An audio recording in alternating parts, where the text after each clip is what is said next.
You're tuned into the show that informs, improves, and inspires racers everywhere.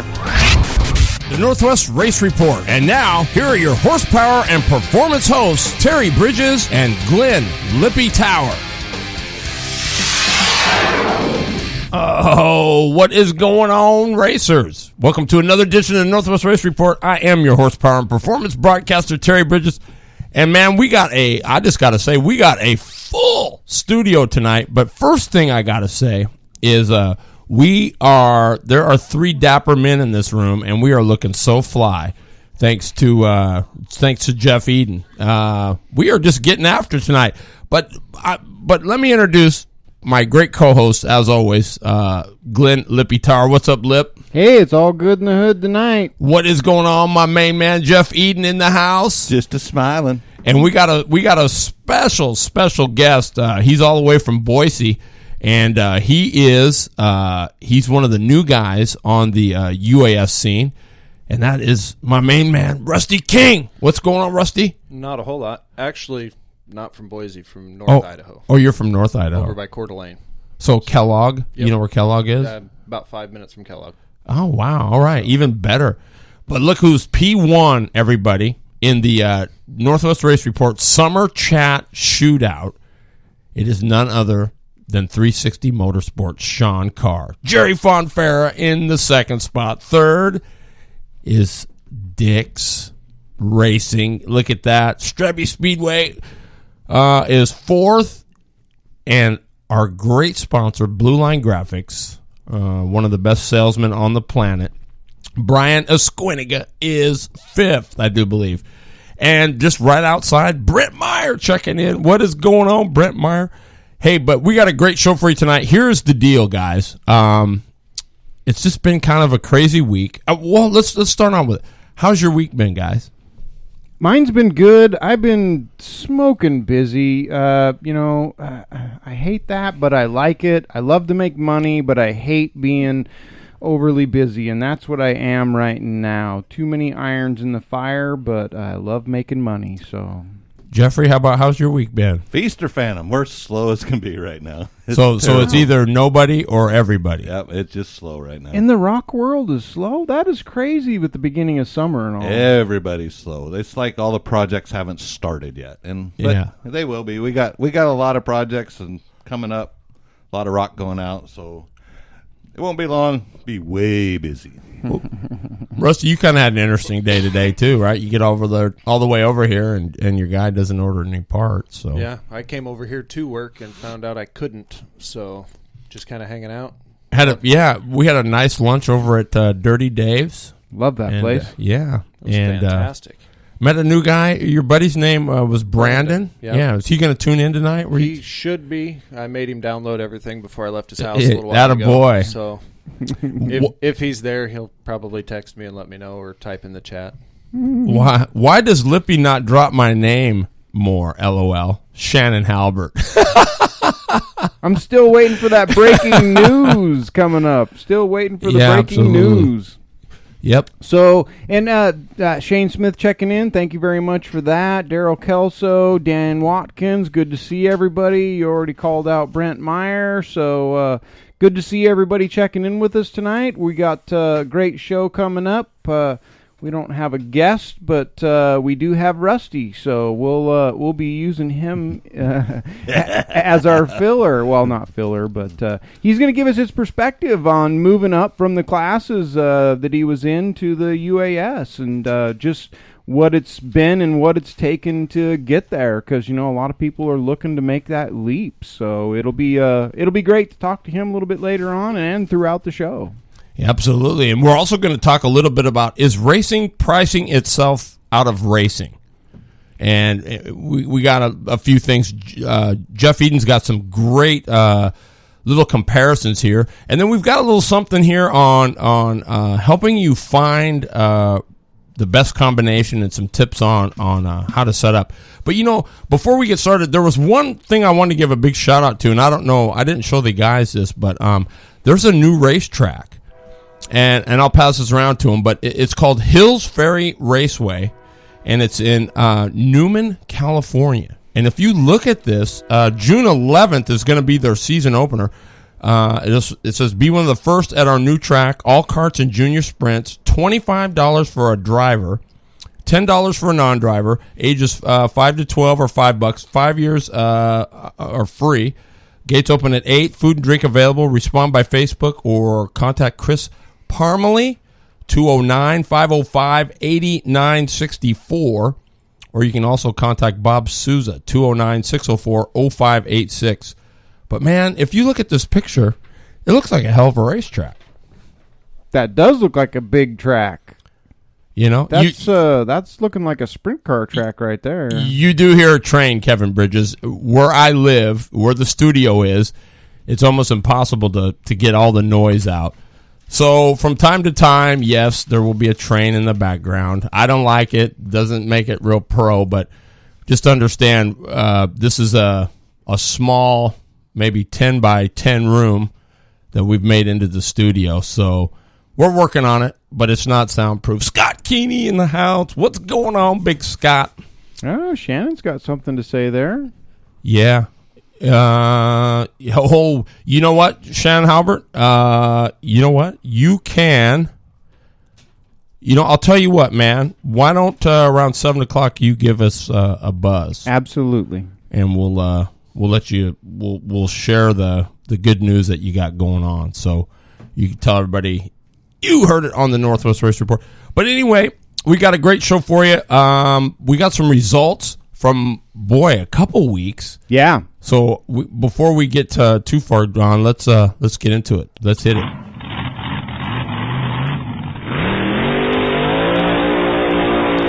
And as always, tonight's Winner's Circle Wednesday brought to you by the good folks at Wicked Fabrication. Wicked Fab since 2002. They've been giving you the best in auto custom fabrication. Wicked Fab, Craig Wick and his boys, they do a great job over there. So when you think hot rod and you think in custom fab, think Wicked Fab. You can find them online, www.wickedfab.com, or on Facebook. Stop by there, Wicked Fabrication. Give them a like. Are we going to be there next week? Yes, we are. We're going to be at Wicked Fab next Wednesday night, 6:30, for a live show there. So we encourage everybody to head over to Wicked Fab. We'll get you the address.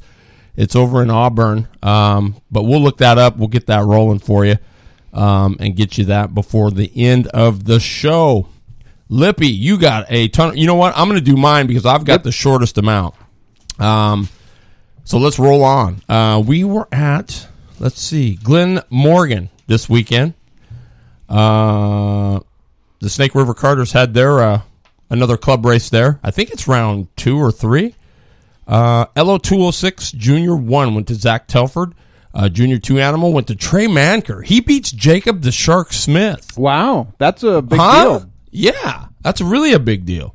But Trey Manker's a wheel, so no doubt about it. So, but not to say that Smith didn't do a good job. I'm just saying that's this day and age, that's pretty tough. Adam Westmark was the lone kid cart. Brent Galvin wins shifter. Carl Beavers wins senior Rotax. Dale Schmittger wins the World Formula Division. And the toughest senior four-cycle on the planet, Tim Doyen, takes the win there. Let's see. Rainier. What a weekend. And I just got to say, it's crazy to be there when you're not announcing it. That was odd for you, wasn't it? Yeah, it was super odd. So, the cool thing is, Shane Smith says, I'll run it. I ain't scared. But the cool thing is, my wife went. Yeah, that's what I was going to say. That doesn't happen very often. So she was a 3-wheel racer from back in the day, though. I mean, she ran there quite a bit. And she was actually pretty good. I mean, from what her dad tells me, she was dang good. So nice. It was fun. Yeah, we enjoyed ourselves. The turnout was, I guess it was a Rainier turnout, right? I mean, we'd like to have had more. Yeah, do you think it would be better if they were more cart friendly? I mean, and I don't mean that they're not friendly with the carts. It's just you guys were. I mean, like towards the main event, saying they should have ran you guys first, really, and then you guys could have you could have got the heck out of there and been done. But well, yeah, it is a new promoter this year, so he's struggling to work his way through it and learn the track and learn how everything goes. He was pretty much dedicated to the track all day and didn't pay as much time to what was happening around the racetrack. It's not a bad thing, and I posted some pictures of how dusty it was, but that happens to the best of us, and I'm sure it'll happen to me out at ORV at least once or twice, this season. It's just the way it goes, Some days are good, some days are bad. We all have to race on the same track, though, so, it pretty much evens up the field. I like what Shane Smith and Ronnie Cox are doing by trying to move their races around to all different tracks, to all different surfaces, to all different, sizes. So it's a good thing. I'm not going to throw him under the bus and say that it was all bad, because it wasn't all bad. By the time the main events came around, the track was coming in. It was good. Yeah, so it was good. But he can't control his racers, and that's really where we got most of our discomfort, was just from the motorcycle guys do not appreciate or like us. But other than that, it was a good day. Any day at a racetrack's a good day. So it was dirt. We were going in a circle. I didn't break anything. So boy, it was hot. It was baby, hot. It was hot. It was sticky, kind of hot. But hey, let me just say, no surprise in the Burris KTF 200 series. I mean, Shane Smith continued his torrid pace. Man, he has been rocket quick just about everywhere. Yeah, that's a for sure there. Rusty and I were going back through the times from ORV on our second day that didn't get rained out, and hands down, Smith was the fastest KT, whether it be in the KT classes or the F200 KT class. He was the fastest kart, and just got a couple of bad draws and some just bad situations that took him out of that. But otherwise, yeah, he was a stinking rocket out there. And even on the surface that we had early on, I mean, he was nobody had much for him. So hats off to him for doing that and putting a good program together. Yeah, and for the first time, the Wetline boys showed up. Excuse me, Corey Markham. Darren wasn't there, but Brandon Day was there. He broke a frame, unfortunately, so his day was done early. And that thing did not want to turn when that frame was done. Did it not? Boy, howdy. So, but it went Shane Smith wins it. Second place went to Corey Markham. He run like a house fire. Of course, he's tough everywhere he goes, right? Yep. I mean, third went to Rusty Rossmeyer. Fourth was the Italian assassin, Chris Passanante.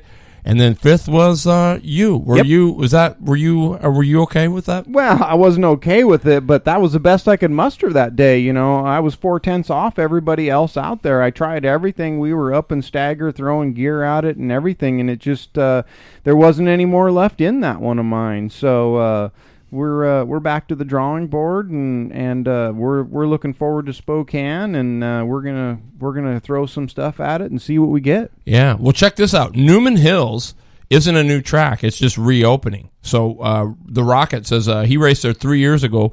Cool place, and it's where he became friends with Chris Gibb. Oh, so okay, so they're reopening. That was a new one on me. I had never heard of the place before, but. But as far as the UAS went, there was four of them. KB, the 5.0 was there. The Rocket, Ronnie Cox. ES7, Eric Stansberry was there. And Lauren Canals was there. Yeah. So pretty good. Stansberry went on to win it. The Rocket was second. Third was KB. And fourth was Lauren Canals. Good show. Yeah, I mean, the top three you could have thrown a blanket over. Yeah, it was anybody's win there. Unfortunately for the higher horsepowers, unlike us with the KTs, the higher horsepowers, they're a little bit more subjective to the lack of traction, we'll say. So with a single groove, you really got to be careful trying to pass anybody or get anything done out there. And so it made it really difficult for those guys to get anything done. So whoever got out first usually ended up winning, but still it was a dogfight. Stansberry got out first. I think Ronnie got into some traffic, but he made his way through, and he was coming too. He was making up some ground there at the end. Definitely would have been nice to see Rusty King out there. Yeah, it was a work weekend.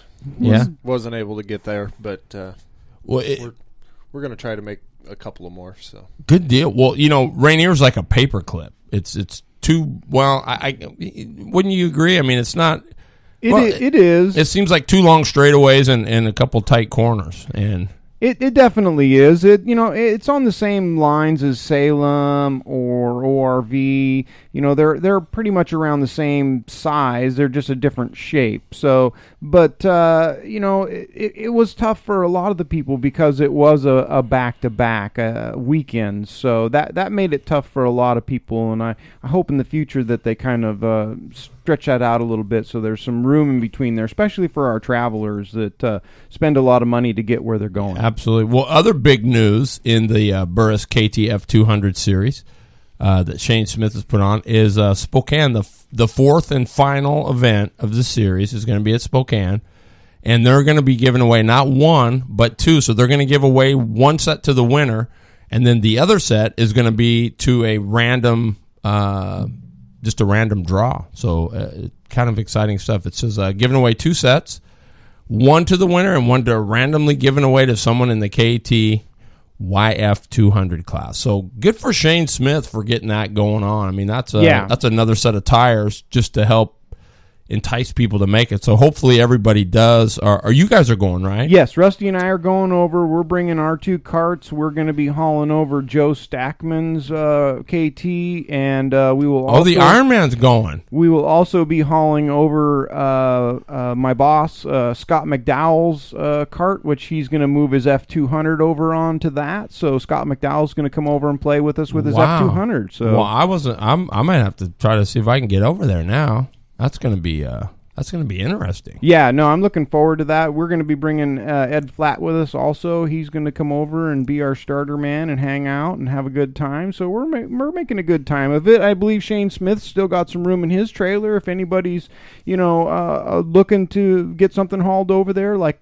Scott, my boss, he's going to be riding his motorbike over with a couple of his buddies. They got a house rented over there, so they're going to come over and on their bikes, and he's going to run the race, and then they're going to spend the night at a house they got rented and then ride their bikes back. So they're just making a fun trip of it. Well, Smith, you got room for my my sound gear in there? I'll leave that one to you. You can let me know. Maybe I can. I got a Yep already. Oh, you got a Yep already? Yeah. Oh, that would be cool, man. If he doesn't, we've still got the back of the truck that's all open. Yeah, 8-foot bed. So either that or I'll drag the wife over or whatever. So pretty cool. Dennis Trammell checking in. Right on, Dennis. Thanks for tuning in, my man. Those of you that haven't been over there, Rusty, you've been there. It's his home track. it technically is my home track. We've ran there since 2010. So what can everybody expect over there? It's big and it's fast. They get the track right. There's usually a lot of grip in the corners. Sometimes it gets a little dusty on the straightaways. They do have new clay, I understand, to put on the track. Ooh. But they are going to wait until after that race because they don't want to screw it up for these guys. Oh, well, got to respect that. So if you were going to gear a Yamaha there, what would you gear? I mean, if you were just going to guess. I have never ran a Yamaha, so I could not. Okay, what about a good running clone? I ran a 4.0 ratio on my clone.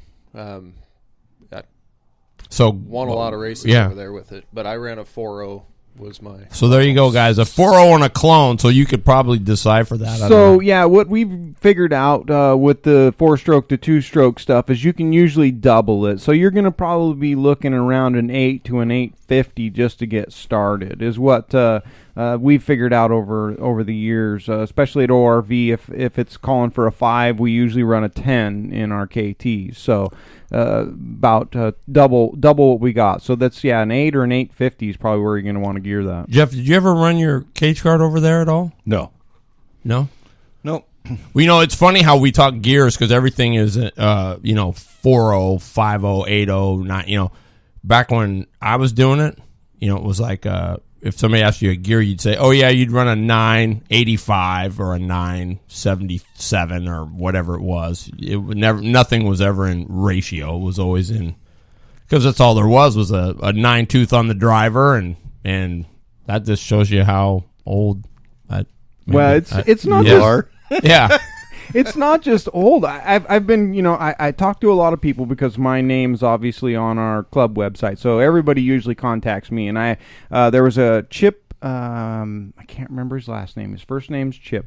Gasaway, probably. He got a hold of me, and he said he wants to come down and run ORV, and he wants to know what the gear was. So I shot him a thing, and it said, you're going to want to be around a 10. And he sends me something back with a lot of question marks and I don't understand. Right. Chip is from the old school. His brother Bert was a house driver for Phil Fowl for many years. And so he's from the old school. So if you don't tell him that's a 980 or So that's what I got back to him. He's like, I'm not running a jack shaft. I'm like, oh dang. So I sent him another email. Were you running 35 or 219? And he didn't know what that was. He left a question mark after that. I said, okay, well if you're running a 35, then it's going to be like a 9 and an 86, and that 86 is going to be almost as big around as your rear tire is. And he sends me something back saying, LOL. You're a gentleman and a scholar. I'll try and find a jack shaft. Yeah, that's all we. Some of the old guys. That's all But yeah, well, he might be able to get her done if he goes direct drive or something like that. But we'll see if we've never had 3 trains go by in the show ever. You got. And the one time we opened the window because it's a little stuffy in here, we got 5 trains going on. So. Kevin Bridges, you should be super happy going on. It is an Amtrak line, so well, it is, and every other kind of line. So, hey, but lastly, West Coast Kart Club up there. If you guys have never been to the West Coast Kart Club, Greg Moore Raceway that's in Chilliwack, BC. It's worth it. It's a stellar facility. It's top flight. It's got the curb. It's off the chain. Micromax went to Katie Musgrave. Junior 1 LO206 went to Kellen. Is it Sychewski? I think is the name. Sorry, Kellen, if I butchered that. Ellie Musgrave wins Rotax Jr., Marco Kasich second, TJ Madonna third, so she beats a couple of pretty stellar drivers there. Jason Leong wins Minimax. Marco Kasich wins the Junior 2, LO206. How did it go here? Oh, Sam Gerloff wins Senior LO206. Derek Wang and Bryce Choker were second and third. Those are 2 very stellar drivers. Rosario Verderami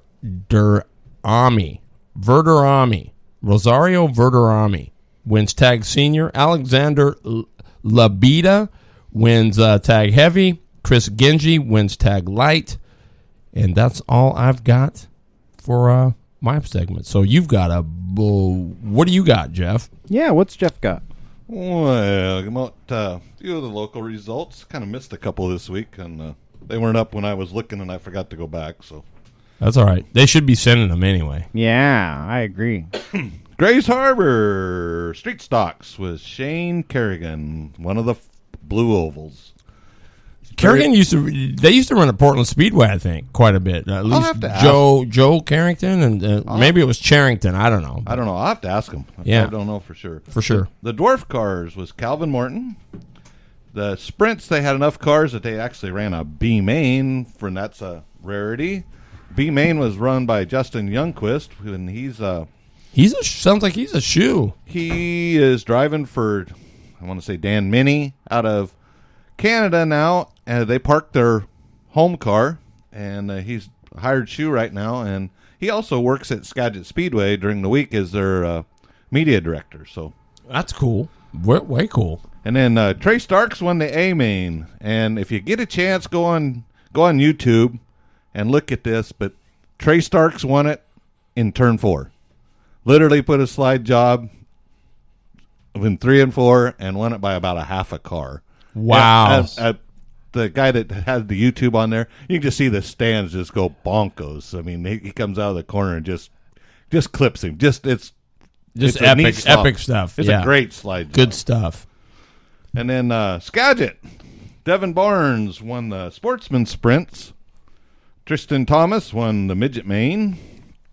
Sir Lawrence O'Connor from Canada won the modifieds. And then the tuners was John Gunderson. You got to understand with Lawrence O'Connor has to drive 10 and a half hours just to get to the racetrack. He's on the he's at Port Hardy, which is the farthest end of the island you can get. So for him to come down and go racing is just like a major ordeal. Yeah, it's kind of like Rusty coming from. I feel his pain. Yeah. Well, actually, last year he got smart. He left a car at Skagit, and then if he wanted to go someplace else, he towed another one down. That way he had one just for Skagit. Oh, cool. That's really cool. I wish. Sunset. They had Arnie Case won the street stocks. Craig Castle won the modifieds. The sports mod was won by John Henry. And the 100-lap main pure stock was won by Joe Tardo. Is Joe Tardo, is he a runner? I don't know much about the lower classes. Okay. But 100 laps. Boy, that's pretty good for a pure stock class. Yeah. That's a long time for a pure stock class. Yeah, it is. That's a lot. That could potentially be a lot of yellows. Cottage Grove. The Extreme Sprint cars went to Patrick Dills. Mod was Jake Maiden. Sport mod, Jordan Brayton. We've said his name almost every week in the sport mod. Patrick Dills was a hell of a cage car driver, too, if I'm not mistaken. I think he's doing pretty good in the next one. And then Joe Markel won the Hornets. Sweet. Willamette. Outlaws. They had a B main. Tim Debble won the... Oh, Devin? No, Debble. Debble? Yeah, it's differently spelled and everything. Wow. I looked around at that. And then the A main. Give me a guess. From band Rob Maya. Superman. Oh, Weinbarger wins it. Wow. Where was Maya? Did he finish up? Third. Wow, okay. There was like, I think there was 18 cars in the main, and 13 of them actually finished all on 30 laps. So, and they were on the lead lap? All on lead lap. Wow, that's pretty impressive. Super Sports went to Brian Thompson. The mod went to Matthew Drager. Drager is the GRT representative out of Lebanon down there. Oh, so cool. That I guess you'd know what he's running, a GRT. Yeah, absolutely. Classics, they actually had a B main. Charles Culpepper won the B, and the A main was run by Chris Shine. We've said that name before. Yes, we have. He must be a roller. Yep, he's rolling it. And then the sportsman class was won by Tom Yak. Wow, good for Tom, man. That's awesome. South Sound, giving the love to the Pavement Boys. Yep. The Baby Grands was Brad Crawford. Outlaw Compact was Eric Angeles. I guess. Eric Angeles? Yeah. Okay. The only thing with that class, there was only 2 cars in it. That was kind of a... Oh, really? I'd be Yeah, I know. kind of disappointed at that point with them. And then the super late models, which was 100-lapper, was run by Rod Stoltz. Rod Schultz wins 100-lapper. Wow. So That's he's a former karter. Rod Schultz is. A matter of fact, he gave Fow his first ride in a late model. wow. Yeah. Scott Warning says we need to talk a little faster. His grill's on fire. Oh, really? Well, you didn't bring the grill over here. We had something to eat, so na. Yeah. Cheeseburgers. So, yeah, that's good stuff, man. So that's it for the results. We'll later here, we'll give you what's happening this week. Good deal. Lip, what do you got, man? Rusty, what do you got, man? Well, I was just thinking last weekend they had I think it was a regional qualifier for the legend cars over at State Line Speedway in Idaho. Yeah. 3 kids that ran that class, my kid's been racing bandoleros and go-karts with since he started. Cool. I know Alex Bartlett. Yep. He's a good wheel. He finished, looks like 10th. Hayden Plybon, another one, finished 13th. And Jess Havens, I think he ended up getting crashed. Is that Braden's? Braden Havens' little brother. Wow. He ended up getting crashed, but they all ran bandoleros that same night. And Hayden won the bandoleros. I think Alex was 3rd. Nice. Maybe 4th, I'm not sure. Did Watkins run over there? They got rid of their bandolero. Okay. Now they have a legend car, but Dan is looking for a seat that will fit in it. He has seats, but they're too tall. So anybody got a good seat for a young guy, for a legend? 14-inch seat. Yeah, 14-inch seat. We're looking. Somebody out there's got one. I told him I'd try to find him one. I figured this was the best place to do it. There you go. Very awesome. Good stuff right there. Thank you, Nice. Rusty. What do you got, Lip? So I downloaded this off of Straby's website, and it's the KT F200 series points. So it says after round 2, but the date on it is June 4th. So I hope Shane Smith, this is correct and up to date. But I show Chris Passanetti, the fastest KT on the West Coast, coming in first place with 200 points. Daniel Kravitz in second with 180. Rusty Rossmeyer right there with 178. Shane Smith coming in at 170 for fourth. Jeremy Brown with 98 for fifth. Corey Markham 96 for sixth place. Brent Myers coming in 94 for seventh. Brandon Day 92 points. Oh, look, there I am. Glenn Tower with 92 points as well for ninth. Darren Markham with 90. Joe Stackman with 90. Tyler Weber with 88, Scott Keeney with 88, Jared Wright with 84, and Ryan Wright with 80. So we've got a total of 15 people that have all showed up for that class and scored points. So looking at that, does Passanetti, does he just basically have to get a top 5 to take it? I mean, he's up. What has he got? 206 points. He's only 20 points up from second place, and third place is only 23 points off of that. So it's really, so it's a nail biter. Yeah, even Shane Smith coming in at 170 points. That's only 30 points off of the lead. So the top 4, you can throw a blanket over those guys. Whoever's going to come out the other end. I know Passanetti's already said that he's going to Spokane. So any other KTs that want to get over and get into the mix, you need to be there. It's going to be a good one. Yeah, that's for sure. Good deal. That's going to be a heck of a show, man, over there at Spokane. If you've never run Spokane, because weren't the Grand Nationals there back in 03, I think. Yeah, the Gold Cup. Yeah. Well, the IKF Speedway Grand Nationals were there. So. Right, and that was one of the biggest deals. I believe even Dix, who's on here tonight, that's where he scored one of his Duffy's? Duffy's was over there. You know what? I never knew Dix had a Duffy. That's what I believe, yeah. So wow. That's where it came from. That's awesome. Hey, Kevin, I agree with you. Boil them in beer. Boil them in beer. Oh, yeah. The brats. Well, yeah. That's always the best way to go. It is. So we got guys barbecuing and listening to the show? That's the way I would be doing it if I was at home. That's awesome, man. That's what the show's for, right? Brats, beers in the shop. That's barbecue in here, though. We probably could barbecue in here. Definitely warm enough. So I don't know if Shannon Halbert's going to call in or not. I don't want to really get into my club stuff. If he wants to give a call in, because I've got a lot of club stuff to burn through. So Shannon, if you're out there and you want to give us a jingle, I know you got some new stuff coming out that Chizzy's here. All right, he is. Brian Williamson here. Chizzy's been busy lately. Did you see that? He's got all of his stuff lined up for the track, and everything's been approved, and he's making it happen. Yeah, he's quite the guy, man. That guy is burning his candle at both ends. He says, Scott Warning says, damn, one burnt, one I will eat it anyway. Yeah, that's usually the way I work. After about 4 beers, I'm eating it anyways. Wow, so Dick's got a Duffy. He got that in 2003. Right on. Well, right on. Well, Yeah. I guess. Well, I don't hear him. If I had Halbert's number, I'd call him. But that's all right. We'll see. We'll go ahead and get into it. So the at our second. Oh wait, here we go. Nice. Hey, is that you, my man? Yes, sir. It definitely is. How are you guys tonight? Good. How are you? I'm fighting axles right now, so we're trying to get 3 carts.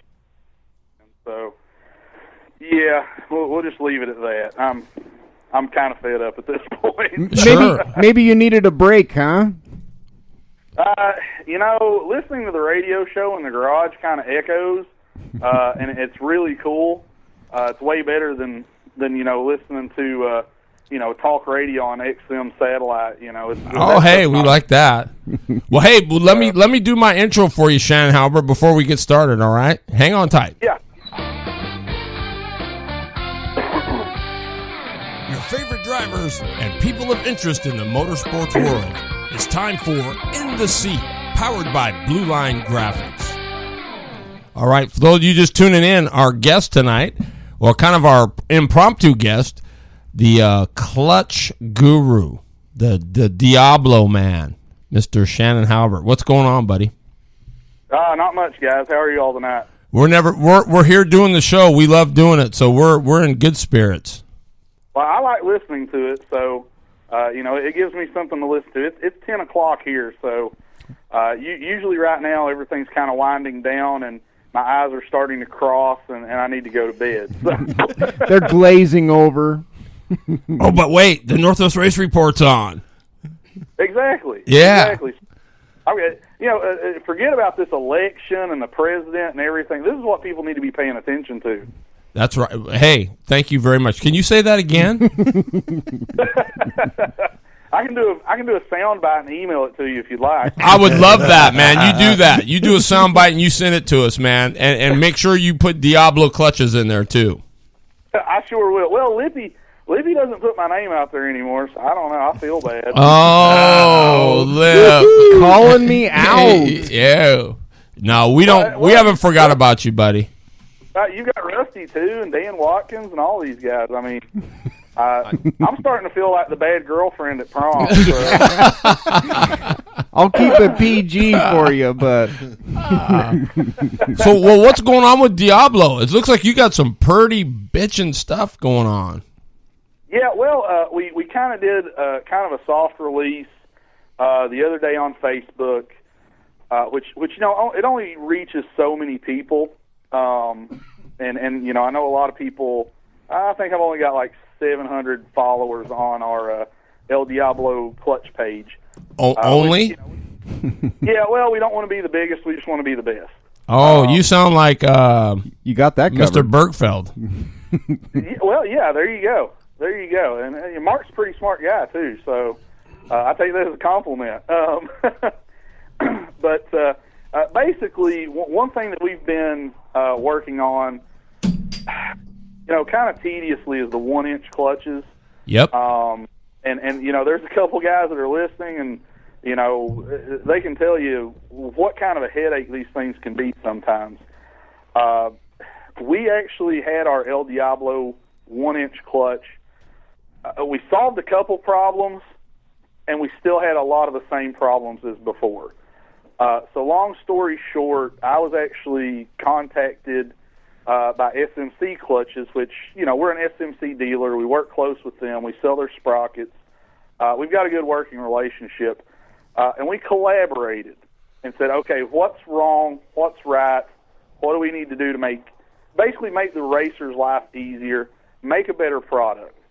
In a few months in the making, basically we've got a 1-inch crankshaft clutch built by SMC, and it no longer uses, if you're not familiar with them, I'm sure some people out there aren't, with a 1-inch clutch, you have a needle bearing in your drive sprocket, and it rolls directly on the crank. You have to use a special keyway, all kinds of funky little things to make it work. Space it out, blah, blah, blah, this and that and the other. And, that's one thing we discussed. I said that is the worst setup in the world because you've got a roller bearing that's not on a smooth surface. If you put your crankshaft in the engine and it's got a little nick on it, guess what? Your rod's going to go out the front. So what that clutch actually has is a steel sleeve that slides on, and it's all independent race, just like what we do with some of our clutches.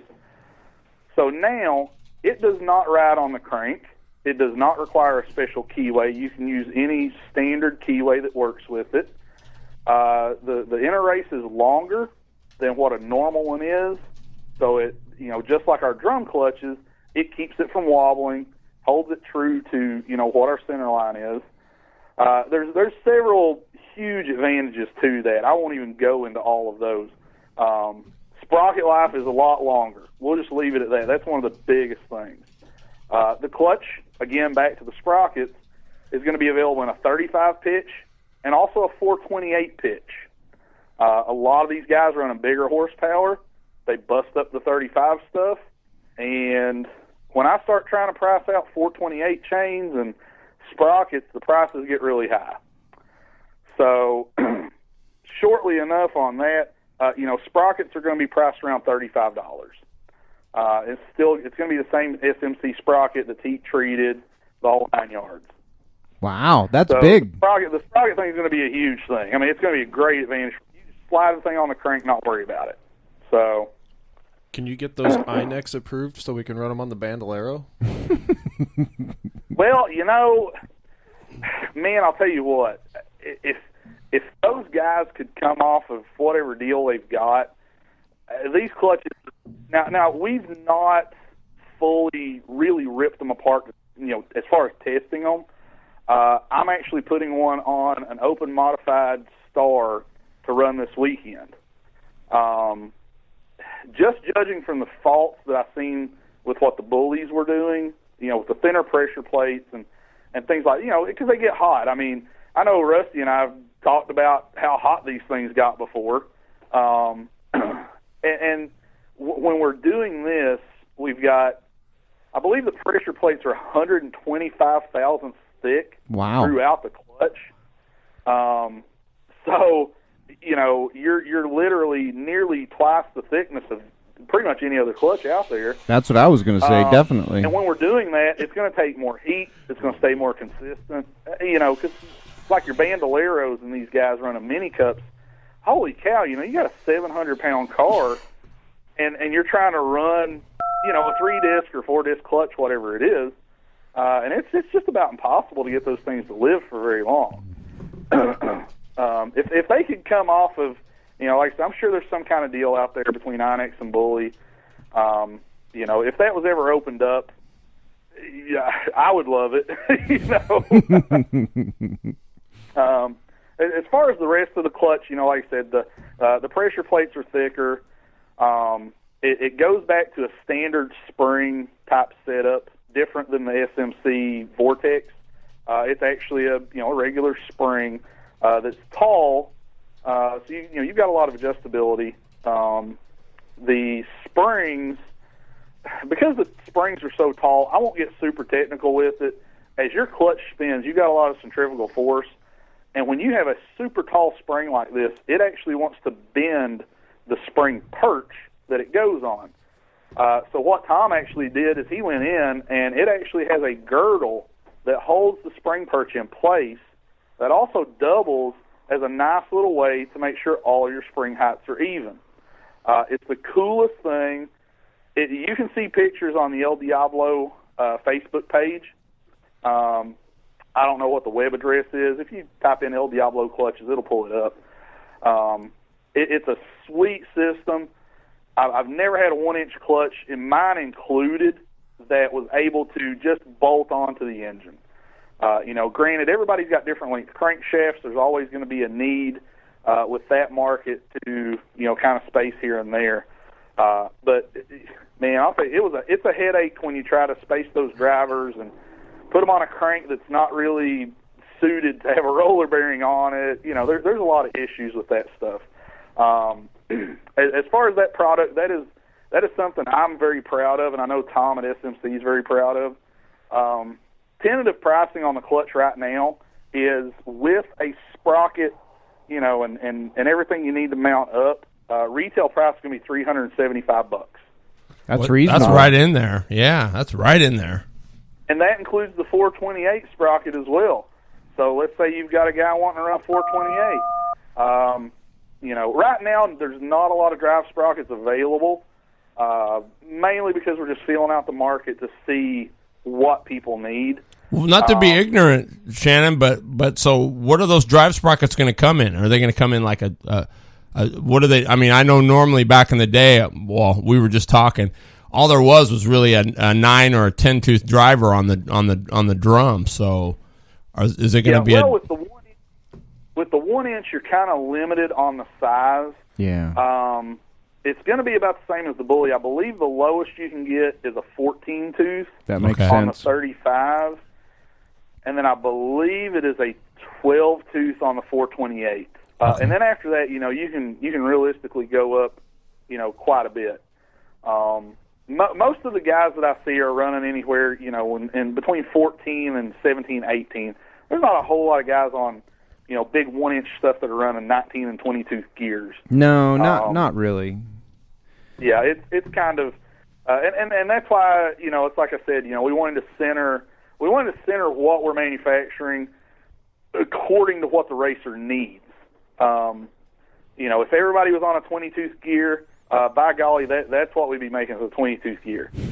So, well, that's awesome. That's where the 428 stuff came from. Everybody, I've had numerous people say, "Hey, can you put a 428 gear on there?" I'm like, "Yeah, it's gonna be like $65."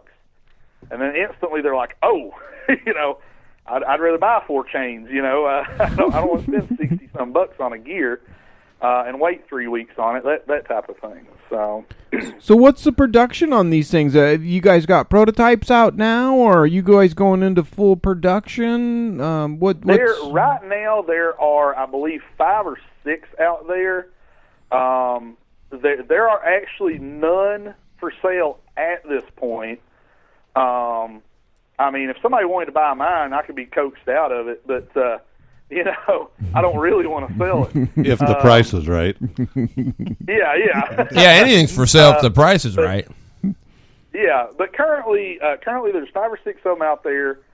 People got them in their hands. We're testing them out. I don't know if you guys know who Brad Hill is.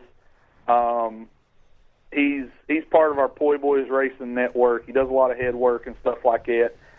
He's actually got one. Obviously, I've got one, and then there's a couple other people out there that you're not necessarily going to name drop, but people that can give good feedback on it. But unless something goofy happens, this thing's going into production. Hubs are being machined right now. Things like that. Realistically, we should be able to order these out in 2 weeks, maybe 3, somewhere like that. So now, how about the guys that say like the UAS guys that are running the 450 stuff? This thing's gonna withstand what they're gonna put to it. I definitely believe it would. But now you've got to go back and you got to look that we're talking a 1-inch crank too. Okay. So most of the guys running a 450 or something like that are still down to the 3/4 inch jack shaft clutch. I'm actually working on an option to build a bigger jack shaft clutch, basically. I've got a couple guys that I've done some bullies for that are on, the big 250s, the big 450s, things with some real horses. We're getting them to last longer. We're getting them to perform better. But I'm the kind of, if a guy can't go run it for a half a year, I'm not satisfied with it. So, we're looking at other options and trying to test things out, and kind of a way to go, 6 disc, 8 disc. Wow. And realistically, it's not even the amount of discs that we have. It's the amount of material that we can pack in there. So if we can stick in, 90,000 floater plates and, some, 5 or 6 discs, that should be able to handle anything you throw at it. And with a jack shaft, it's going to be something where obviously you're going to have to be able to run a longer jack shaft. And on the flip side, I'm concerned that it might be too much weight on the jack shaft. So, it may have to be something that's mounted in between, 2 supports or something like that. Yeah, kind of like the old Yamaha third bearing support where you got something out there supporting the other end of it.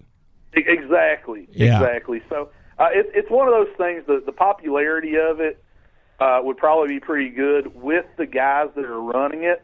But it's really hard to drop everything we're doing to, manufacture something that we might sell 5 of. Well, we don't expect that from you, but we sure like to hear that you're not afraid to try new stuff and think new things instead of just, going with what's in the box and reproducing it. We're real thankful that you're willing to take those steps. And I know the 1 inch is probably gone after the GX 390s and the real big 4-strokes out there, which back east are really popular. So I can see this clutch really taking off and making those guys' life a lot easier rather than just beating up what they got. So that's a great deal. And just to hear that you're willing to work with a new jackshaft clutch, something that everybody else has really given up on, is, man, that's that can't say enough. And a big reason, not to go off tangent on it, a big reason we're looking at a lot of the jackshafts. I build a lot of jackshaft clutches anymore. And a lot of jackshaft clutches I'm building are for 4-stroke, mini sprint type of things. And a lot of these guys are in the Washington area, Oregon, things like that. And what I've ran into, I heard the train horn again. So yeah. That's what made me think of it. One of the things we're doing is our freight train Blockzilla. I don't know. Most people probably haven't heard about it. They probably don't even care about it.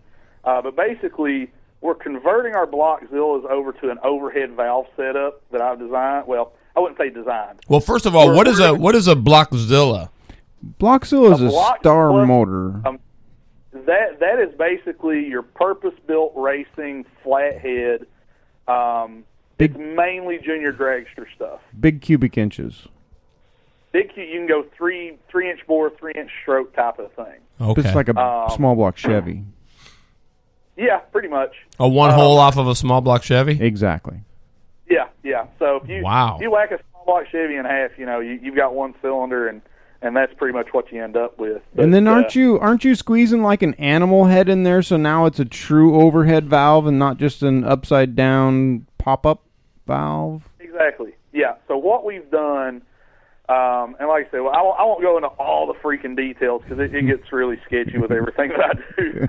Well, look, can I ask I don't mean to interrupt, but I got a question. Like, okay, so the material that you're putting on, not necessarily the floater plate, but the actual disc that have the lining on them, is that the same kind of stuff that would be on a disc, like in an automatic transmission, or is it different, or is it going to be more like what's on a clutch for a car? Well, what it actually is, it is actually the same 12-tab disc as what you're going to get in the Vortex clutches. And the reason I'm not afraid to use that disc is because I've used it before in these applications. Realistically, an 8-tab setup is really good. A 3-tab setup is pretty garbage. The 12-tab setup is realistically the best setup because you have more contact points. You have a more, I don't know. It's distributing the As load. far as a linear graph, it's more of a contact point. The friction material is actually proprietary to SMC.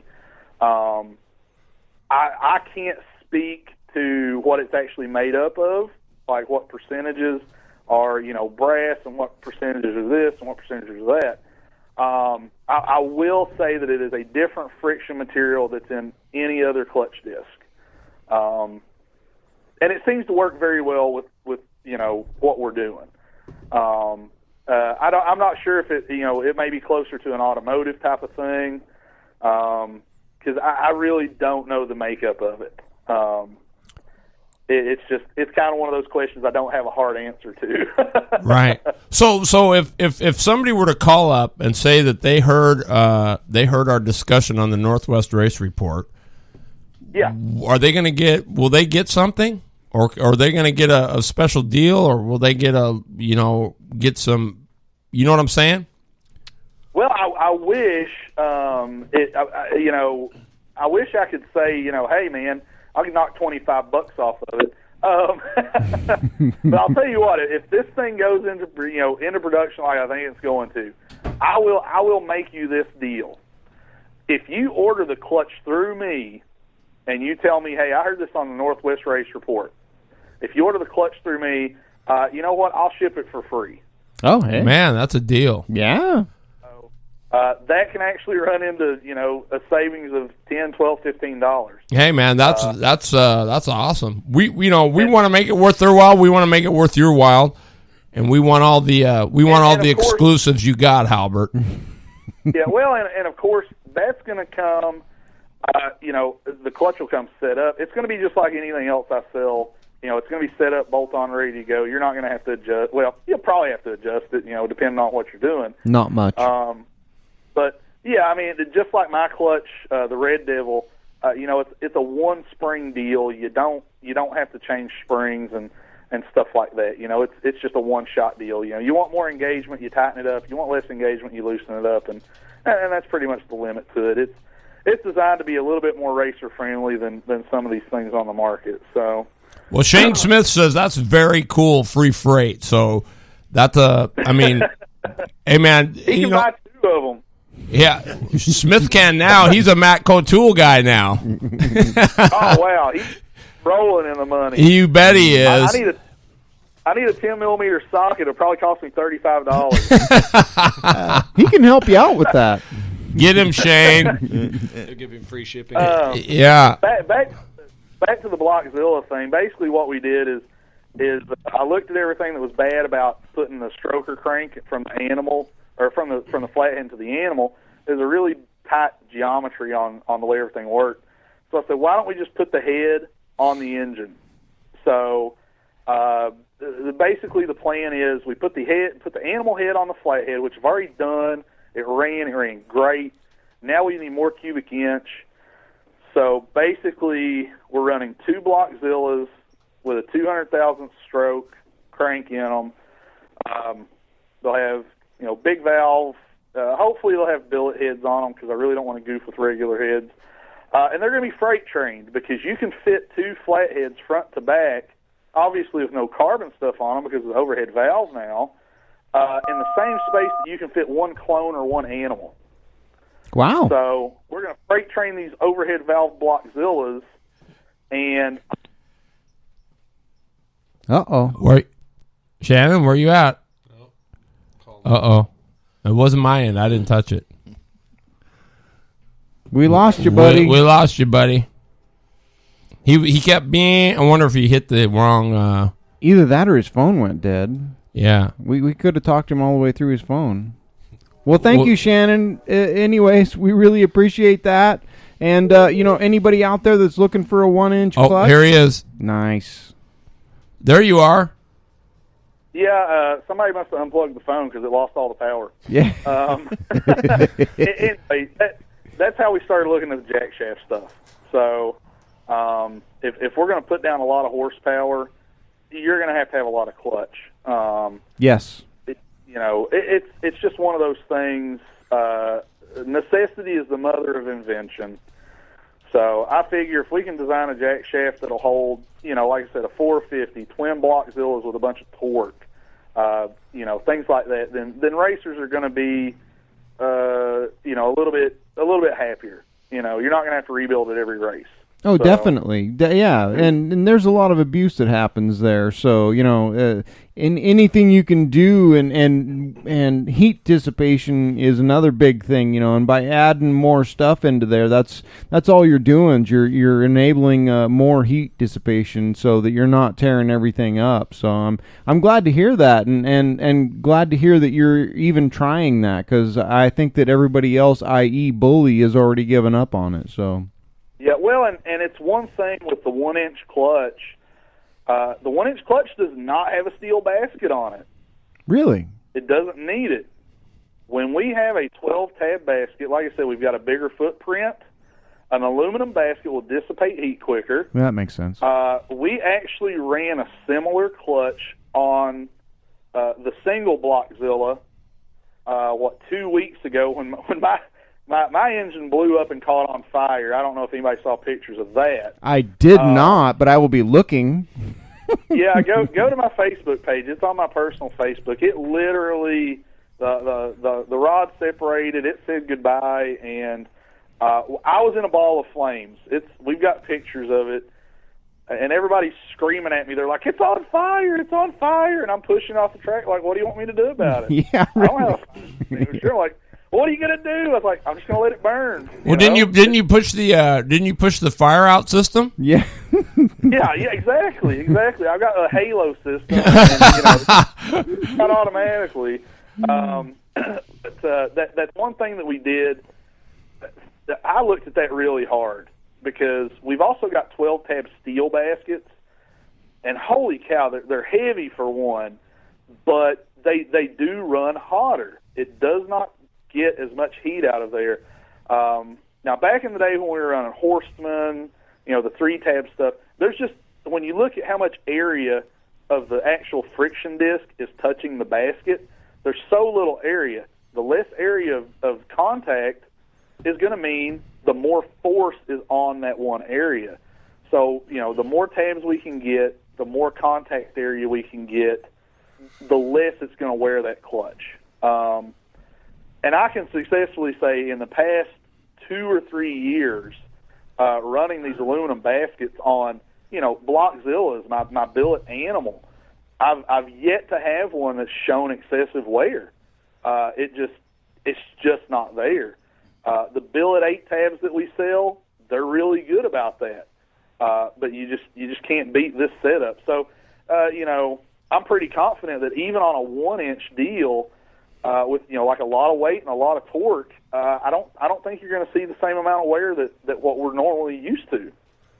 Right on, Shannon. Well, yeah, that's great to hear. So, if people are interested in this 1-inch, they need to get a hold of you and get onto a list for when they. Well, we can actually do a pre-order if somebody wants to get on a list.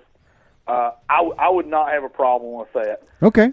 Realistically, I would not ask anybody to send money until until I can send them the product. Well, but that's fair. List, if you want to get on a list and say, hey, I'm either definitely interested or I definitely do want one, that will also give me an idea of, do we need more 428 sprockets? Do we need more 14-235s? It'll give me an idea of what the racer needs. Well, and that's the most important thing. Yeah, that's what I was getting at. Is if you want something like that, they need to get a hold of you, and yeah, like you said, tell them what your desired gear is. So if you guys are tooling up to start spitting this stuff out, there's no use making a whole bunch of 13s if everybody's wanting a 15. So yeah, exactly. If you want something and you're interested in this, they need to get a hold of you at the Diablo Clutches or you personally through Facebook, and give you some feedback, and also get onto a list for serious people, please, serious people. Yeah, don't just be a chain puller. You can actually email it from our gofasthp.com. There you go, should be folks. a link to email us on pretty much every page. But the email is info at gofasthp.com. And that'll actually come directly. Thank God I've got Outlook on my phone now, because now I get instant updates on when I get an email. So that's not always a good thing. I've had it happen a couple times where somebody will email me and then it just drops down the list because I never got a notification that I had an email. But if people wanted to get on a list, I would be happy with that. Like I said, I wouldn't want anybody to say, "Oh, well, I'll send you money," and no, I don't want to do that, because you never know. Yep. We could find some huge design flaw that mathematically we couldn't determine, and then I'm going to have a bunch of people out there with thousands of dollars tied up in stuff. I don't like that. Nobody does.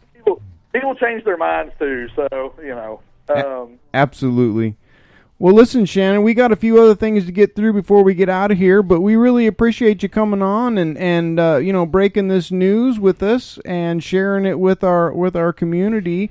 And hopefully we get some people hitting you up and making it worth your while for spending. I personally been talking to you about this for a couple 3 weeks now, and so you've been tirelessly working on that and developing it for us, obviously. So we appreciate that.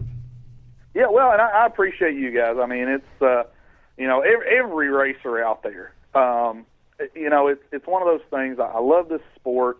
I've had opportunities to leave this sport and go other bigger places, and I really don't want to, because this is where mom and dad are. This is where the kids are. This is where, everyday folks that want to go out and have fun.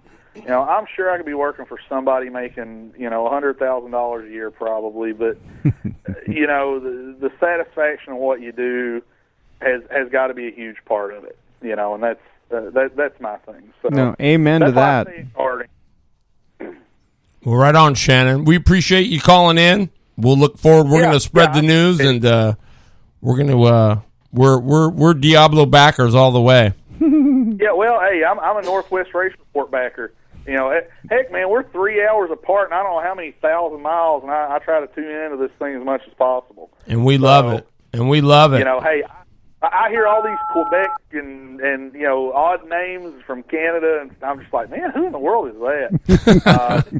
And I always pronounced it Skagit Speedway. When I seen it online, But I'll tell you what, man, what you guys do even reaches out here, because I have people. I don't know that they actually log on through Facebook like I do. But I do know there's people in Virginia and West Virginia that are listening to you guys because, I'm like, hey, this is a good radio show. Mike Burris is going to be on. Me and Mike go a long way back. And I'm just like, listen to these guys. It's not just stuff, like I said about Skagit Speedway, or stuff like that. We're trying to branch out and go different places. And I want to see you guys, even though it's the Northwest Race Report. I want to see you guys on the radio and people in Georgia cranking it up at 9 o'clock at night and listening to it while they're working on their carts or their race car. We're working on that, that's for sure. It looks like Brian Esquinia says he's got some stuff that's heading your way real soon, so you can be expecting that as well from BLG. He has done an amazing job. He's a great guy. I've got a couple guys that do some work for me, and I have to say, if anybody, and this is a plug for him, because I'll tell you what, man, if it's not a good product, I just don't use it. And I've got products from him that is just, it's amazing. Oh yeah. I know all about it. He should be calling me out too, because I haven't been talking about him either. So you and him both should be rattling my cage. But we really do appreciate you, and we need to move on to the next one. But that sounds good to me. That sounds good to me. So I'll turn you guys back on the radio here and keep fighting with these axles and try to get these go-karts ready to race this weekend. So. Anytime anything pops up, I'll let you guys know and keep you on my radar. And if anybody out there doesn't have a line on our Facebook page, it's El Diablo Clutches. If you type that in, it'll pop up, and if you want to look at some clutches, we uploaded almost 400 pictures the other day. Oh, so, dang! There goes my whole afternoon. Yeah, we're always putting stuff out there, so I'd love to have anybody on there from anywhere, really. I don't care what part of the world you're from. So, well, we thank you very much, and you have a good evening. All right, you guys have a great night, and I will see you on the flip side. You betcha, buddy. See you, Shannon.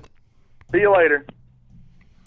Well, Shannon Halbert, El Diablo Clutches, lots of good info there. Hopefully you guys were chatting. He's got a lot of good stuff, and he usually answers all the questions headed his way. So don't be shy and hit him up. Lippy's got a ton of stuff. I just want to put this bug in your ear, guys, because we're going to try to touch on it maybe tonight.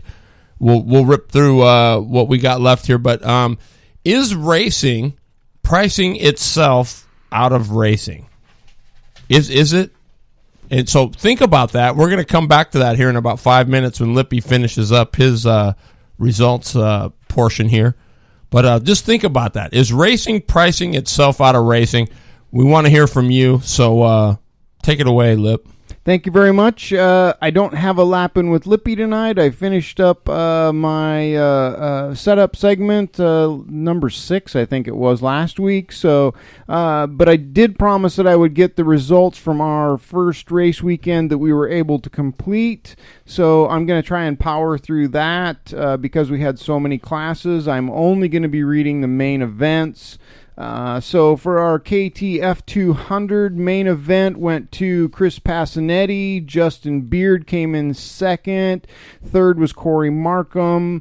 Fourth was Daniel Kravitz, who ran great all weekend. Sure did. Fifth was Brandon Day, Darren Markham, Tyler Weber, Shane Smith got a raw deal, Jared Wright, Rusty Rossmeyer broke something, and Ryan Wright did not start on that one. So, and looks like our open class went to Ronnie Cox, the Rocket, came in second, was Rusty King, our in-the-seat guest here. Yeah, Rusty. And Sean Carr comes in third, Anna Singleton comes in fourth, Lauren Knaus comes in fifth, and Jared Storr came in sixth. So, on our LO 206 class, looks like our main event went to Brandon Finch. Brian Williamson ran great all weekend, came in second on that one. Our own Billy Weber brings in third, and Alan Waldall comes in fourth. Anthony Rollwitz. Thank you for that. I should know that. And Tony Williams, I think he got stuck on the berm on that one. Let's see here. And KT Heavy. We had 4 in that class. Looks like our main event was Rusty Rossmeyer, Justin Beard, and Ryan Wright and Jared Wright came in fourth on that one. KT Light comes in next. Big shout out to Mr. Weber. He pulls down the number 1 spot in that one, along with Daniel Watkins. I think that was his second race in the KT, which is great. He pulls down the second. Yeah. And Jonas White comes in third, Matt Armstrong fourth, Tom Mulligan comes in fifth, and Steve Miller comes in sixth.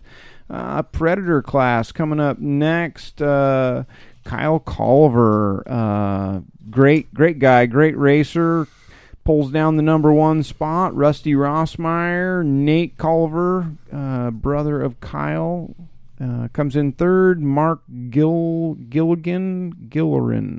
comes in fourth. Randy Harrison, Tony Knaus, and Rich Gooding comes in seventh. Let's see, what do we have here? Stock 4-cycle, our animal class. We had 4 in that one. This was a good one. Rusty Rossmeyer comes in first. Abby Storr with a great showing in second. Steve Miller comes in third. And Nick Handley with my old cart comes in fourth. I missed the gear on that, Nick. I'm sorry about that, buddy. Let's see, what do we got here? Sportsman coming up next. Ronnie Cox pulls it down with Stegosaurus on that thing. Rusty Rossmeyer comes in second, and Connor Wick. So that would be the brother. That's Little Wick. Little Wick ran it that weekend. Nice. And then Daniel Watkins comes in fourth. Did he spin a flywheel? Did you find out, Rusty? I have not heard. I know the motor went back to the guy that built it. Okay. And I think Dan's still waiting to hear back. So okay. Dan has not filled me in with that information yet. Yeah, okay. Well, anyways, motor's strong. I was out there making some laps with it after the race, and that's definitely a front row motor once they get it figured out. So Daniel Watkins comes in fourth. Tyler Weber with his Yamaha, straight out of the Yamaha class, comes in fifth. So there you go, folks. If you got a KT 100, you can still be a contender in that one. Tony comes in sixth, and Wendell Fosdick comes in seventh. He did burn a hole in his piston on that one, leaning it out, chasing down the Rocket. So that's our sportsman class. Next, we've got juniors. So we ran the junior 1s and junior 2s together. So our main event comes in at James King. So that would be yours, junior 2. Your son comes in over William White. Nice job. And then Jameen Weber comes in. Jamie, yeah, the birthday girl. She was celebrating her 9th birthday. So there you go. That was cool. She was looking strong out there. And then our junior 2 cycle is Jasmine Hildebrand, strong all weekend. She spun out and still stayed on the lead lap. I'm glad to hear that. And so last we've got Cage Cart, who was Seth Waldall, who was on fire all weekend, sizzling Seth. And Oliver... What did you say that was? Rollwitz. Rollwitz. Why I can't come up with that. Oliver Rollwitz comes in second, and he was closing in on Seth. So that was a great day of racing. We covered a lot of classes that day, and a lot of ground. Just a couple things that I want to add in on that. Talking with everybody out there, and thought the race weekend went well. Some of the things that made that race weekend go well for us, I had all of our headsets rebuilt. So we had corner workers, flaggers, flag stand, grid worker. Everybody was mic'd this weekend, and it really made a big difference. Everybody was able to talk to each other, let everybody know what was going on. If we had a problem, we knew about it right away. So that really made our system work a lot better, having all the headsets working and everybody being able to talk to everybody. That was a big part of what made the weekend so much better. And, to talk to everybody out there and me being in the booth all weekend and not racing, it helped streamline everything and keep the show moving along. So that's probably the way the rest of the year is going to keep going, is with me in the booth and keeping everything going, because it seemed to work so much better. Heats went fast. The mains went good as soon as I got the track in. So expect that to be the way it keeps going. But I am always in search of volunteers. We had a skeleton crew. We made it happen. We could sure use 3 or 4 more people. So if you're going to be out there and you've got some time or can spend some time doing something with me, please reach out to me and let me know about it, because I could surely use the help. So, this race report was brought to you by Scott Seal Coat. For all your seal coating needs, get a hold of Scott Seal Coat. If it's asphalt, we can seal it, stripe it, or pressure wash it. So just let us know what you need, and we can get it done. Hey racers, Glenn Tower here from the Northwest Race Report. With the invention of the internet, our local go-kart shops have really taken a huge blow. One of the great go-kart shops out there is O'Hagan's Karts and Supplies. They offer a great selection of karts, parts, and service. We all want to win, and O'Hagan's wants to help. O'Hagan's Karts and Supplies, Lebanon, Oregon.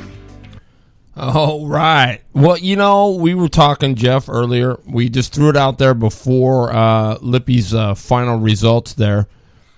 And Rusty, do you think racing is do you think it's pricing itself out? In some aspects, absolutely. Doesn't matter what class you're running. It's not cheap, It isn't. The Predator class or any clone class that I've been a part of has been affordable. I won't say cheap. But even the clone classes now are getting out of hand. I saw a motor on Facebook today for $1,300. $120 motor you buy at Harbor Freight for $1,300.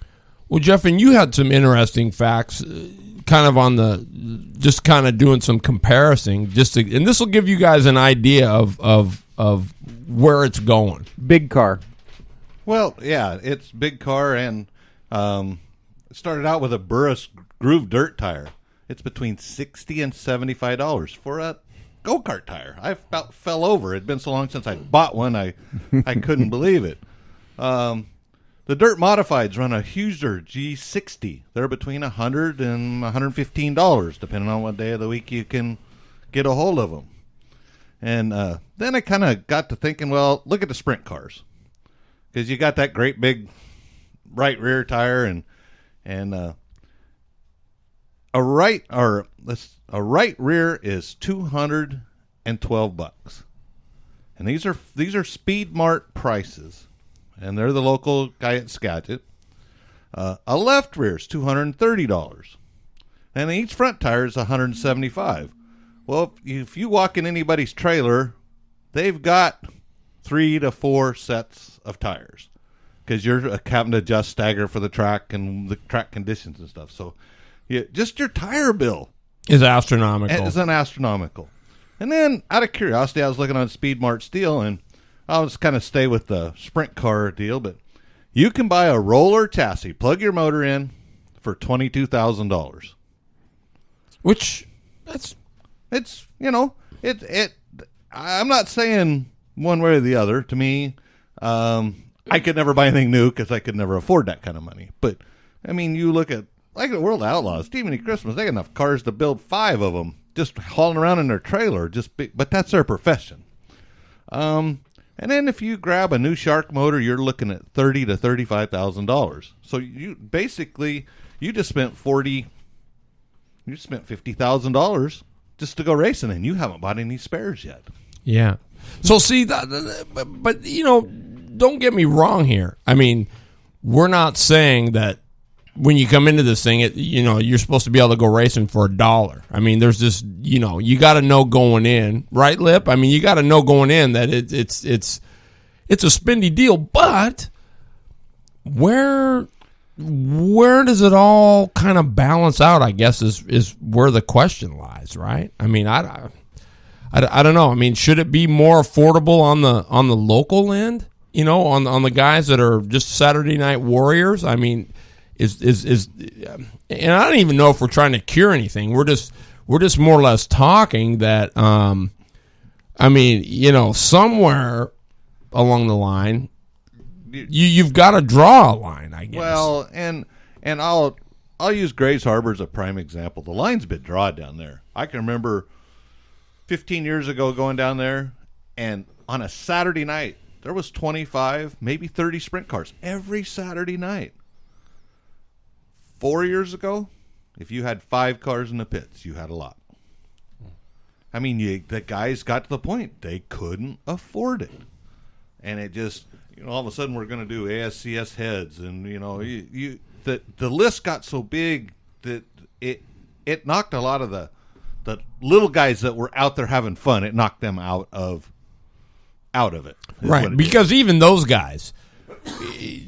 You still want to feel like when you roll into the place that you've got a shot, right? Exactly. I mean, and when that's all gone, you're pretty much they probably just wash their hands of it. I mean, it's you want to feel like you've got a chance to win. But I know where there's 5 cars sitting in the shop, and the one guy, I talked to him last year, and this old boy comes in an open trailer.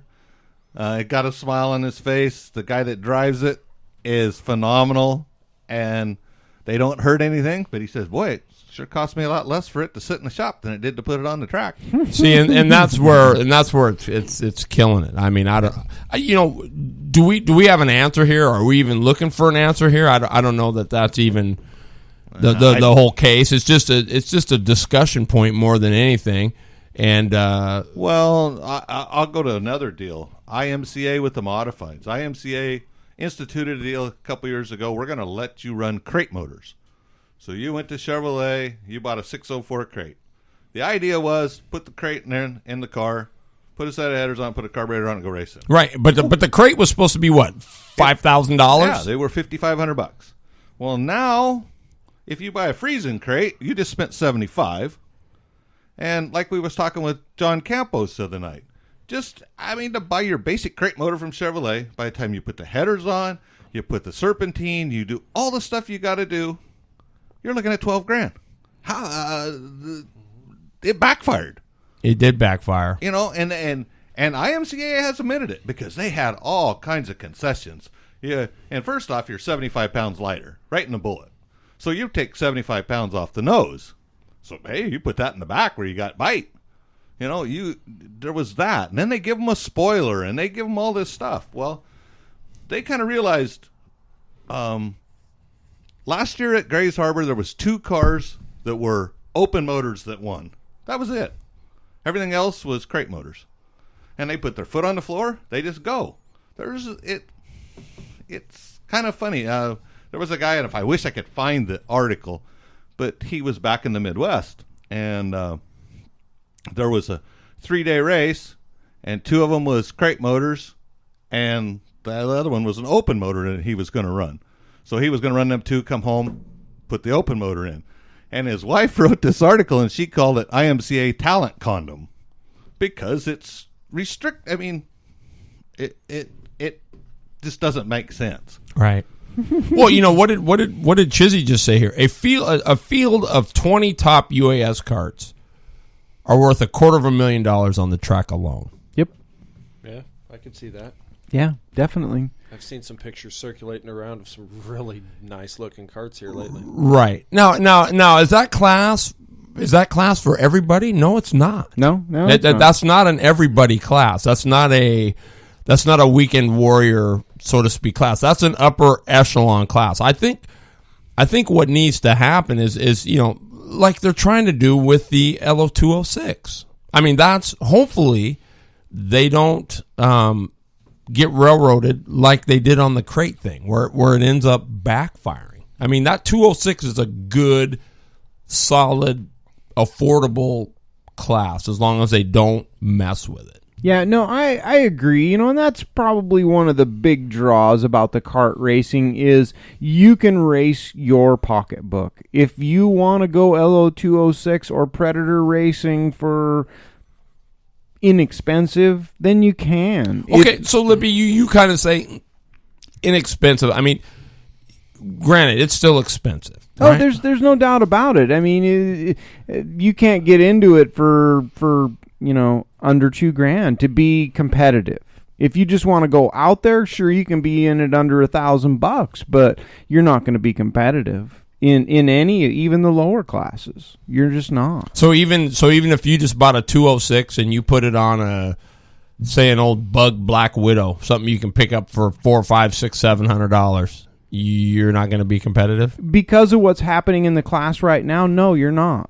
You know, you've got people that are just coming into the 206 class that are buying brand new chassis for $2,000 and bolting their 206 on it for $500 or $600, and you're not gonna beat that guy with a Bug Wasp. You're just not. Right. So, you know, even with a good tire package, which if you're coming into it, you're not going to know what a good tire package is. So, you know, it is evolving that way, and that's, you know, that's part of racing, definitely, but also it you know, it gives you a bar to shoot for. So what do you do with that? Exactly. And you know, before we go any further, we kind of got left behind here a little bit. But Jeff Eden brought in some pretty nice we really need to address that. Northwest Race Report shirts. And, you know, quite frankly, I got to say, and I'm speaking for myself here, but it made one ugly guy look pretty sharp, I'm thinking. It's the best thing that's happened to us. Yeah.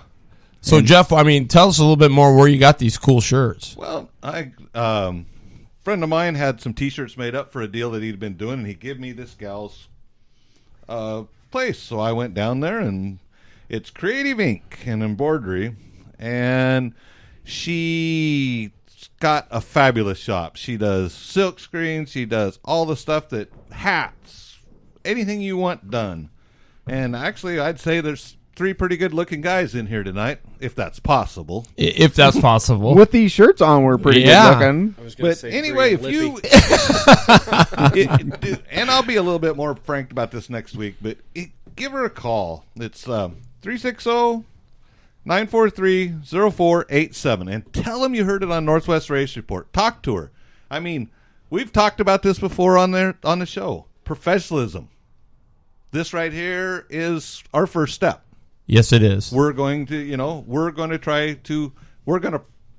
practice what we preach.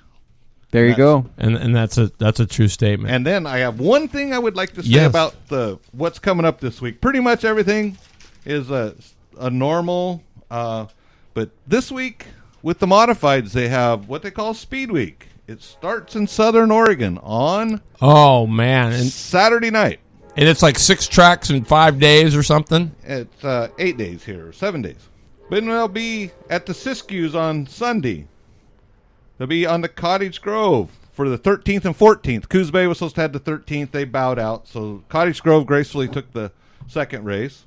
Then they'll be on Willamette on the 15th. They have a night off on the 16th, and on that night off, there's a group putting together a big barbecue, and they've got a band. They've got all kinds of stuff, and that's going to be at sunset there at Banks. On the 15th of June? On the 16th. On the 16th of June. That's their night off.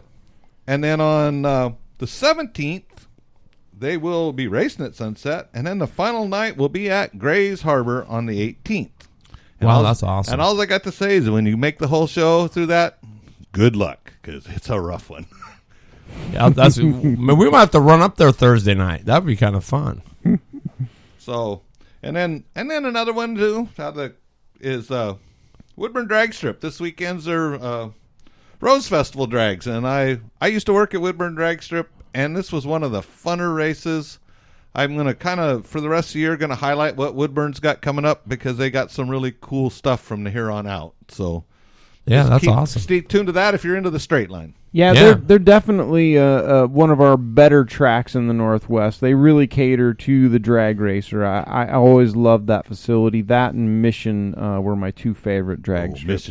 Mission. So we got a couple straight liners here in the group. Mission is the ultimate of racetracks because you're racing along a river. Well, yeah, you're at sea level, so yeah. I mean, the horsepower you could make there was just awesome, but the mosquitoes were terrible. And then Woodburn 4 years ago, Jake went in and they poured all concrete, so they're a full concrete racetrack from the launch pad all the way out. Yeah, so that track runs national event numbers with the alcohol cars. Yeah, that's where Warren Johnson went between Sonoma and SIR.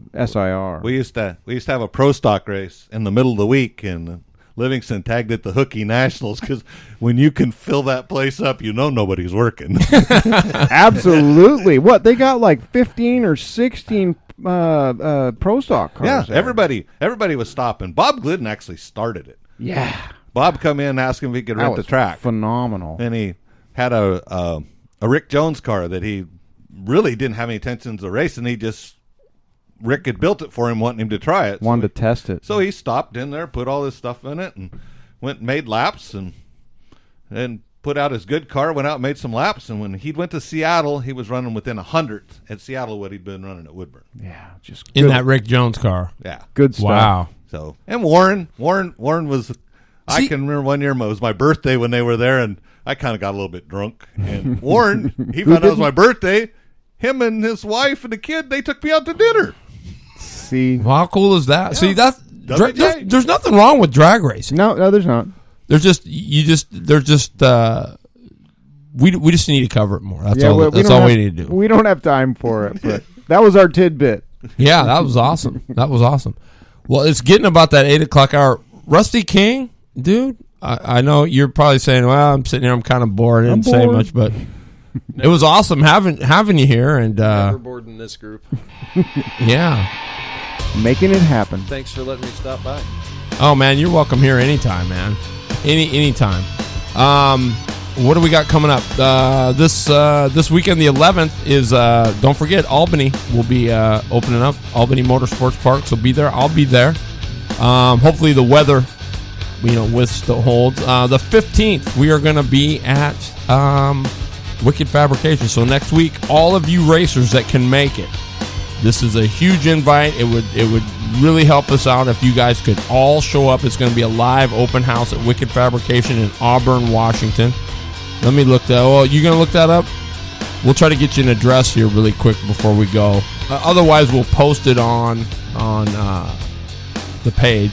on all of our pages. On all of our pages, yeah, for sure. And also this Friday night over at Bethel High School, not night, but during the day, Friday from 10 until I think 10 until 2. That's it. From 10 to 2, they're going to have a car show there.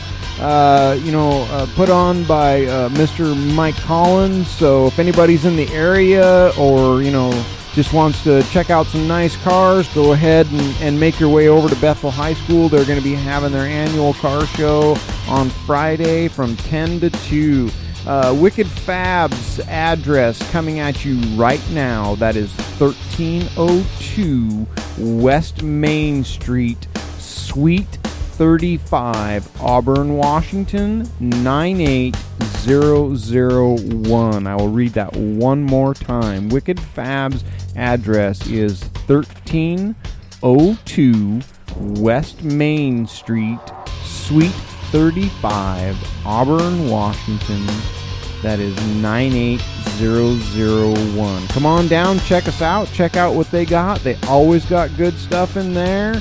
And we'll have some pizza and refreshments as well. Yeah, so, and don't forget his stuff. You can see our new shirts. Yeah, Woo! we'll be having those on. Those are awesome. Creative Design, is that correct? That's it. Creative Design. So be sure you give them a shout. And don't forget, Wicked Fab, let me just say, their stuff is, it's made Super Chevy Mag. He's won the good guys stuff. It's Hot Rod Magazine. Yeah, it's no joke. It's no joke. So, Brian Williamson, thanks. It was good to see you out at Rainier, and we're going to get you on the show. Bob Kemmer as well. That's a good group over there. Absolutely. And, it is a show at Wicked, Tony. So we expect you guys to show up over there and hang out with us. And we're going to have an open house over there, 1302 West Main Street, Suite 35 in Auburn, 98001. That's next week. Bring down the V-Dub, Dent and all. Come on, man. Yeah, man. Let's do it. So, Rusty King, thanks for being here, man. Thanks for having me. Yeah, We absolutely. do appreciate it. Jeff Eden, thanks for the big surprise, man. It's dialed in. Lippy, always awesome having you on the show, buddy. And, what do you got to do when in life and on the racetrack when somebody's taking the low side? I'm hitting the high side in my new shirt. That's it. We love you guys. We'll see you next week. All right, Wicked Fab. 1302 West Main Street, Suite 35, Auburn, Washington. Be there or be square. See ya. God's good. Done.